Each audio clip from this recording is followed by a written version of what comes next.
News from the great state of Michigan tonight, where we have been reporting on a drive to overturn one of the most radical new laws in the country. In its current form, the one passed by Republicans last year, Michigan's emergency manager law lets the state take over cities and school districts. The state overrules the choices made by local elections and instead hands authority over to a single unelected overseer who gets unilateral control.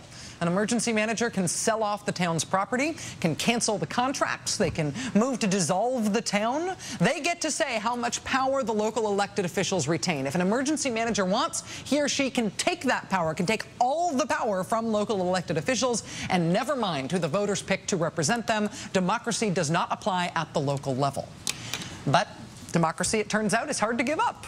Opponents of the law organized a petition drive to put the law on the ballot for a citizen's repeal in Michigan. In February, they delivered their petitions to the state, saying that they turned in more than enough signatures to get the referendum on the November ballot.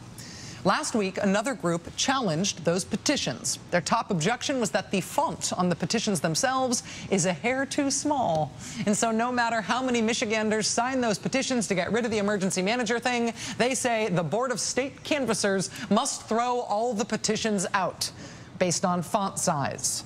The group that is so outraged by the font size is the project of a Republican consulting firm. The font size challengers have the same address and the same phone number as the Republican firm. The firm's senior counsel is the spokesman for the "Your font size is too small" effort.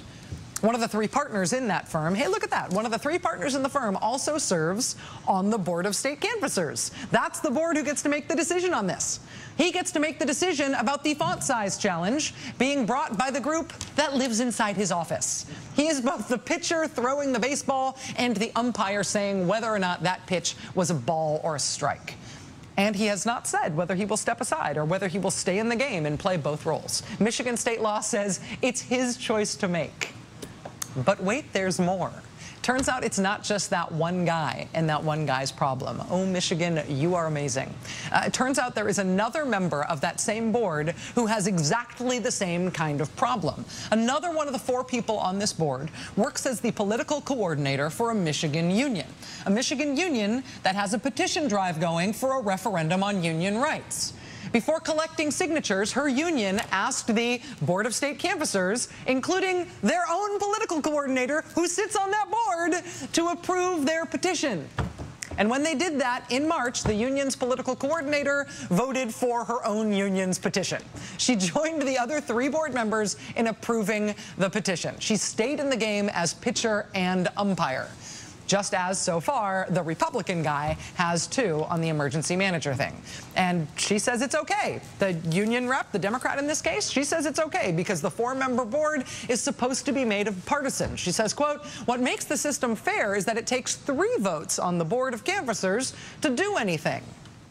So why not step aside and let the other 3 people who don't have a conflict of interest vote on this? Because everybody on the board could have a conflict of interest that somehow makes all of the conflicts okay. This is seriously how Michigan is handling its democracy? In order to get something voted on the left or the right, you have to run this gauntlet where the deciders, the gatekeepers, all have huge direct conflicts of interest, but we've decided that nobody cares about that? My favorite part about covering what's going on in Michigan right now is all the scolding we get from the Michigan press about us reporting on things that are shocking and backward and anti-democratic in Michigan, but that they say we should not report on nationally because in Michigan they don't care about it. We keep getting all of this pushback from Michigan press. Back off. In Michigan, we don't care about this stuff. We don't see it as all that bad. Why don't you see it as all that bad? This week, a former emergency manager in Michigan spoke out about the way the state of Michigan is running things these days. Michael Stampfler is his name. He was the second emergency manager assigned to the city of Pontiac. Governor Rick Snyder replaced him in September.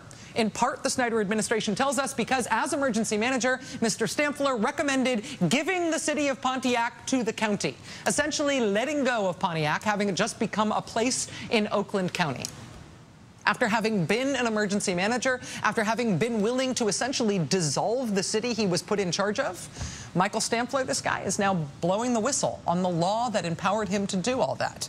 He now says, quote, "I do not believe emergency managers can be successful. They abrogate the civic structure of the community for a period of years, then return it virtually dismantled for the community to attempt to somehow make a go of it."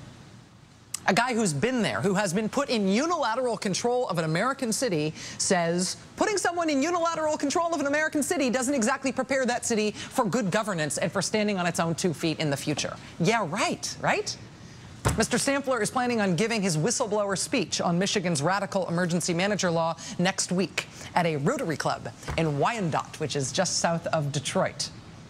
As much as it apparently infuriates the press in Michigan for us to be the ones saying it, it seems like this whistleblower guy might be important for a state trying to figure out how its democracy went all cockeyed.